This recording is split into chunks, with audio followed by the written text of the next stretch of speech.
ಸಲಿಗ್ರಾಮದ ಶ್ರೀ ಯೋಗನರಸಿಂಹಸ್ವಾಮಿ ದೇವಾಲಯದ ಬ್ರಹ್ಮರಥೋತ್ಸವ ಹಾಗೂ ರಾಮಾನುಜಾಚಾರ್ಯರ ಜಯಂತಿ 1 ವಾರಗಳವರೆಗೆ ಉತ್ಸವ.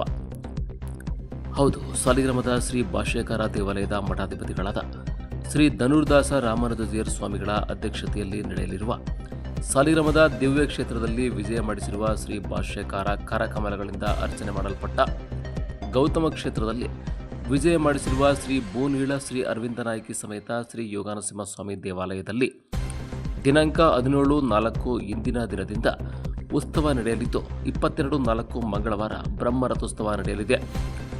ಮುಂದುವರೆದಂತೆ 25/4 ಶನಿವಾರದವರೆಗೂ ಉತ್ಸವ ನಡೆಯುತ್ತವೆ.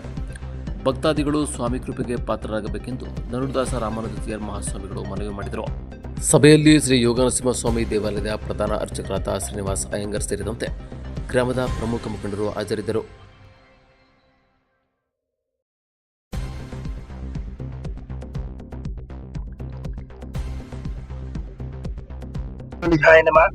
ಶ್ರೀ ಭೂನೀಳ ಅರವಿಂದನಾಯಕಿ ಸಮೇತ ಶ್ರೀ ಯೋಗನರಸಿಂಹಸ್ವಾಮಿ ಪರಬ್ರಹ್ಮಣೇ ನಮಃ.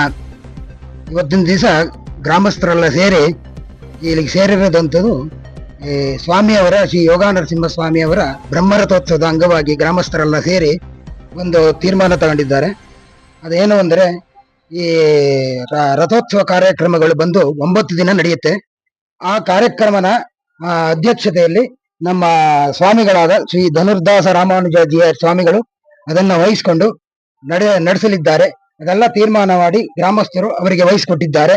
ಮತ್ತೆ ಈ ಊರಿನ ಗ್ರಾಮಸ್ಥರೆಲ್ಲ ಸೇರಿ ಇದಕ್ಕೊಂದು ಸಹಕಾರ ಕೊಟ್ಟು ಒಂದು ಅನುಕೂಲ ಕೊಟ್ಟು ಧನಧಾನ್ಯ ಅಭಿವೃದ್ಧಿನೆಲ್ಲ ಮಾಡಿಸಿ ಈ ದೇವಸ್ಥಾನಕ್ಕೆ ಒಂದು ಅದ್ಧೂರಿಯಾಗಿ ರಥೋತ್ಸವನ ನಡೆಯಂಗೆ ಮಾಡಿ ಈ ದೇವರ ಕೃಪೆಗೆ ಎಲ್ಲರೂ ಪಾತ್ರರಾಗಬೇಕಾಗಿ ಈ ಮೂಲಕ ನಾವು ಪ್ರಾರ್ಥನೆ ಮಾಡ್ಕೋತೇವೆ. ಈ ಕಾರ್ಯಕ್ರಮ ಏನಂದ್ರೆ, ನಾಳೆಯಿಂದ ಶುರುವಾಗುತ್ತೆ. ನಾಳೆ 17 ಅಮಾವಾಸ್ಯೆ ಸಾಯಂಕಾಲ ಅಂಕುರಾರ್ಪಣಾ ಹೋಮ ಇದೆ, ಮುತ್ತಿಟಾ ಸಂಗ್ರಹಣ ಮತ್ತೆ ಧ್ವಜಪಟ ಊರಿನ ಸುತ್ತ ಬರುತ್ತೆ. ಅದಾದ ನಂತರ ಮಾರನೇ ದಿವಸ 18ನೇ ತಾರೀಕು ಬಂದು ಒಳಹನಂಬಿ ತಿರುನಕ್ಷತ್ರ ಮತ್ತು ಧ್ವಜಾರೋಹಣ ನಡೆಯುತ್ತೆ, ಮತ್ತೆ ಉತ್ಸವ ನಡೆಯುತ್ತೆ. ಅದಾದ ಮಾರನೇ ದಿವಸ ಬೆಳಿಗ್ಗೆ ಉತ್ಸವ ನಡೆಯುತ್ತೆ. ಅದರ ಸಾಯಂಕಾಲ ಹೂವಿನ ಚಪ್ರದ ಉತ್ಸವ ನಡೆಯುತ್ತೆ. ಅದಾದ ನಂತರ ಅದರ ಮಾರನೇ ದಿವಸ ಬಂದು ಕಲ್ಯಾಣ ಉತ್ಸವ, ಬೆಳಿಗ್ಗೆ ಮಾಮೂಲಿ ಉತ್ಸವ ಹೋಮ ಇತ್ಯಾದಿಗಳೆಲ್ಲ ನಡೆದು ಸಂಜೆ ಕಲ್ಯಾಣ ಉತ್ಸವ ನಡೆಯುತ್ತೆ.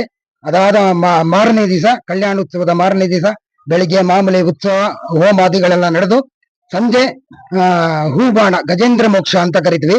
ಇಲ್ಲೆಲ್ಲ ರಾಮಬಾಣ ಅಂತ ಕರೀತಾರೆ. ಅದಕ್ಕೆ ಹೂಬಾಣದ ಉತ್ಸವ ಅಂತ ನಾವು ಮಾಡಿ ಗಜೇಂದ್ರ ಮೋಕ್ಷ ಅಂತ ನಾವು ಇದ್ ಮಾಡೋದು.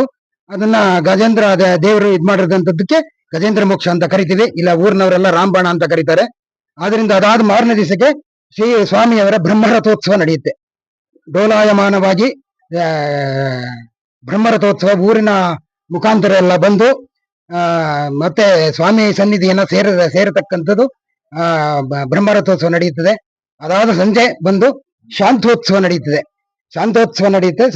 ಶಾಂತೋತ್ಸವ ಆದ ನಂತರ ಮಾರನೇ ದಿವಸ ಬಂದು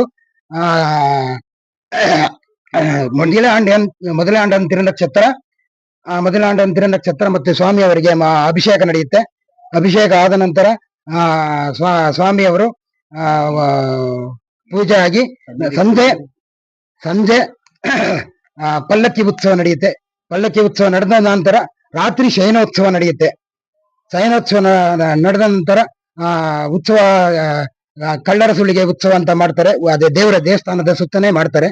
ಕಳ್ಳರ ಸುಳಿಗೆ ಉತ್ಸವ ಆದ ನಂತರ ದೇವರು ಬಂದು ಮತ್ತೆ ಸನ್ನಿಧಿನ ಸೇರ್ಕೊಂಡು ಅದಾದ ಮಾರನೇ ದಿವಸ ತೀರ್ಥಸ್ನಾನ ನಡೆಯುತ್ತೆ. ತೀರ್ಥಸ್ನಾನ ಆದ ನಂತರ ಬೆಳಿಗ್ಗೆ ತೀರ್ಥಸ್ನಾನ ಉತ್ಸವ ನಡೆಯುತ್ತೆ. ಮತ್ತೆ ಸಂಜೆ ತೆಪ್ಪೋತ್ಸವ ನಡೆಯುತ್ತೆ. ತೆಪ್ಪೋತ್ಸವ ನಡೆದ ಮಾರನೇ ದಿವಸ ಮಹಾಭಿಷೇಕ ಮತ್ತೆ ದೇವರಿಗೆ ಸಂಜೆ ಬಂದು ಹನುಮಂತೋತ್ಸವ ನಡೆಯುತ್ತೆ. ಈ ರೀತಿ ಕಾರ್ಯಕ್ರಮ ಇದೆ. ಎಲ್ಲಾ ಗ್ರಾಮಸ್ಥರು ಬಂದು ದೇವರ ಕೃಪೆಗೆ ಪಾತ್ರರಾಗಿ ಈ ಮೂಲಕ ನಾವು ಕೇಳ್ಕೊತೀವಿ. ರಾಮಾನುಜಾಯ ನಮಃ. ಈ ವಾರ್ಷಿಕೋತ್ಸವ ಬಗ್ಗೆ ಈಗ ನಮ್ಮ ಅರ್ಚಕರು ಶ್ರೀನಿವಾಸ ಸ್ವಾಮಿ ಹೇಳಿದ್ರೆ, ಈ ಸ್ಥಳ ಬಗ್ಗೆ ಸ್ವಲ್ಪ ನಾನು ಹೇಳ್ತೀನಿ. ಇಲ್ಲಿ ಭಾಷ್ಯಕಾರ ಸ್ವಾಮಿ ದೇವಸ್ಥಾನ ಅಂತ ಇದೆ. ಇದು ರಾಮಾನುಜ ಸ್ವಾಮಿ ಅವರ ಪಾದಗಳು ಇರೋ ಒಂದೇ ದೇವಸ್ಥಾನ ಇಡೀ ಪ್ರಪಂಚದಲ್ಲಿ ಅಂತ ನಾವು ಸುಮಾರು ಸಲ ಹೇಳಿದೀವಿ. ಈಗ ಈ ಬ್ರಹ್ಮೋತ್ಸವ ಅದನ್ನ ಹೆಮ್ಮೆ ಏನಂದ್ರೆ, ದೊಡ್ಡ ಮಹಿಮೆ ಅದು ಏನಂದ್ರೆ, ಇಡೀ ಪ್ರಪಂಚದಲ್ಲೇ ತಮಿಳುನಾಡಲ್ಲೂ ಆಂಧ್ರ ಪ್ರದೇಶ, ನೇಪಾಳ ಎಲ್ಲಾ ಕಡೆಯಲ್ಲೂ ಆ, ವಿಷ್ಣು ದೇವರು, ರಾಮಾನುಜ ಸ್ವಾಮಿ ಅವರ ಉತ್ಸವಗಳೆಲ್ಲ ನಡೀತಾ ಇದೆ. ಆದ್ರೆ ಈ ಸಾಳಗ್ರಾಮ ಸ್ಥಳದಲ್ಲಿ ಮಾತ್ರ ಜಾತ್ರೆ ಉತ್ಸವ ಅವತ್ತು ರಾಮಾನುಜ ಸ್ವಾಮಿ ಮತ್ತೆ ನರಸಿಂಹಸ್ವಾಮಿ ಏಕಾಸನದಲ್ಲಿ ಅಂದ್ರೆ ಸಮವಾಗ ಕೂತ್ಕೊಂಡು ರಥದಲ್ಲಿ ಕೂತ್ಕೊಂಡು ರಥೋತ್ಸವ ನಡೀತದೆ.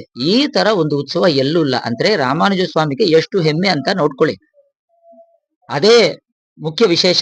ಇದಕ್ಕೆ ಎಲ್ಲಾ ಊರುಗಳಿಂದ ಭವಿಷ್ಯದಲ್ಲಿ ಎಲ್ಲರೂ ಬರುತ್ತಾರೆ. ಚೆನ್ನಾಗಿ ಬೆಳೀತದೆ ಈ ದೇವಸ್ಥಾನ. ಅದಕ್ಕೆ ನಿಮ್ ಸಹಕಾರ, ನಿಮ್ ಸಪೋರ್ಟ್, ಸಹಾಯ ಎಲ್ಲಾನು ಬೇಕು ಅಂತ ನಾವು ಪ್ರಾರ್ಥನೆ ಮಾಡ್ತಾ ಇದ್ವಿ.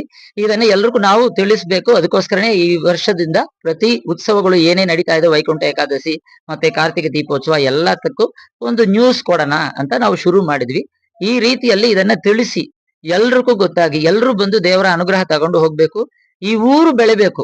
ನಾವೆಲ್ಲ ಒಟ್ಟಿಗೆ ಇರಬೇಕು. ನಮ್ಮ ಹತ್ರ ಒಗ್ಗಟ್ಟು ಎಲ್ಲ ಚೆನ್ನಾಗಿರ್ಬೇಕು. ಅಭಿವೃದ್ಧಿ ಎಲ್ಲ ದೇವರ ಅನುಗ್ರಹದಿಂದಾನೇ ಬರುತ್ತೆ. ಸುಮ್ನೆ ನಾವು ಏನೇನೋ ಮಾಡೋದು ಮಾತಾಡೋದ್ರಿಂದ ಯಾವ ಅನುಗ್ರಹನೂ ಬರೋದಿಲ್ಲ. ದೇವರನ್ನ ನಾವು ಖುಷಿ ಪಡಿಸ್ಬೇಕು. ದೇವರು ಖುಷಿಯಾಗಿದ್ರೆ ಅಂದ್ರೆ ಸಂತೋಷವಾಗಿದ್ರೆ ಅಂದ್ರೆ ಎಲ್ರಿಗೂ ಎಲ್ಲ ಒಳ್ಳೇದಾಗ್ತದೆ. ಅದಕ್ಕೆ ಎಲ್ರೂ ಪ್ರಯತ್ನ ಪಡೋಣ ಅಂತ ಪ್ರಾರ್ಥನೆ ಮಾಡ್ತಾ ಇದ್ವಿ. ತಿರ್ಗಿ ಹೇಳ್ತಾ ಇದೀನಿ, ಏಕಾಸನದಲ್ಲಿ ರಾಮಾನುಜ ಸ್ವಾಮಿ ಮತ್ತೆ ನರಸಿಂಹಸ್ವಾಮಿ ರಥದಲ್ಲಿ ಹತ್ತಿ ರಥಾರೋಹಣ ಆಗುತ್ತೆ, ರಥೋತ್ಸವ ನಡೀತದೆ. ಈ ರಾಮಾನುಜ ಜಯಂತಿಗೋಸ್ಕರನೇ ಇಲ್ಲಿ ಜಾತ್ರೆ. ನರಸಿಂಹಸ್ವಾಮಿ ಮತ್ತೆ ರಾಮಾನುಜ ಸ್ವಾಮಿ, ಆ ನರಸಿಂಹಸ್ವಾಮಿ ದೇವಸ್ಥಾನದಿಂದ ಇಲ್ಲಿ ರಾಮಾನುಜ ಸ್ವಾಮಿ ದೇವಸ್ಥಾನ ಬಂದು ಇಲ್ಲಿ ಪೂಜೆ ಮಾಡ್ಕೊಂಡು ಇಲ್ಲಿಂದೇ ಹೋಗಿ ರಥ ಹತ್ತೋದು. ಈ ಉತ್ಸವಗಳನ್ನ ಎಲ್ಲ ಶುರು ಮಾಡಿರೋದು ರಾಮಾನುಜ ಸ್ವಾಮಿ ಅವರ ಶಿಷ್ಯರು, ಪ್ರಿಯ ಶಿಷ್ಯರು, ಈ ಊರಲ್ಲಿ ಹುಟ್ಟಿದವರು ಸ್ವಾಮಿ ವಡುಗನಂಬಿಗಳು. ಇನ್ನೊಂದು ಹೆಸರು ಅವ್ರಿಗೆ ಆಂಧ್ರಪೂರ್ಣರ್ ಅಂತ. ಆ ದೊಡ್ಡ ಸ್ವಾಮಿಗಳು ಹುಟ್ಟಿದ ಸ್ಥಳ ಅದು. ಅವರೇ ಈ ದೇವಸ್ಥಾನ ತನ್ನ ಕಟ್ಟಿದರೆ. ಅವರ ದೇವಸ್ಥಾನ ಹಿಂದೆ ಇದೆ. ಆ ದೇವಸ್ಥಾನದಿಂದಾನೇ ನಾವು ಮಾತಾಡ್ತಾ ಇದ್ವಿ.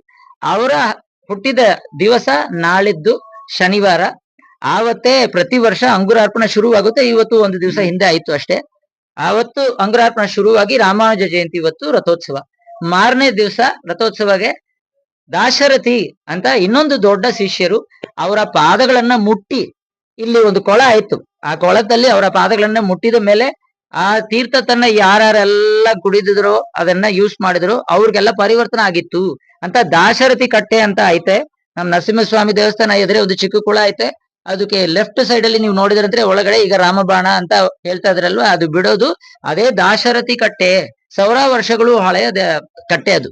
ಅದೆಲ್ಲ ನಾವು ಮುಂದಕ್ಕೆ ಪುನರುದ್ಧಾರಣ ಮಾಡೋಣ ಅಂತ ಒಂದು ತೀರ್ಮಾನ ಮಾಡಿದ್ವಿ. ಎಲ್ಲರೂ ನೀವು ನಿಮ್ ಸಹಾಯ ಬೇಕು, ಸಪೋರ್ಟ್ ಬೇಕು, ಒಗ್ಗಟ್ಟು ಬೇಕು. ಅಷ್ಟೇ ನಾವು ಕೇಳೋದು. ಎಲ್ರಿಗೂ ಒಳ್ಳೇದಾಗ್ಲಿ. ಶ್ರೀಮತಿ ರಾಮಾನುಜಾಯ.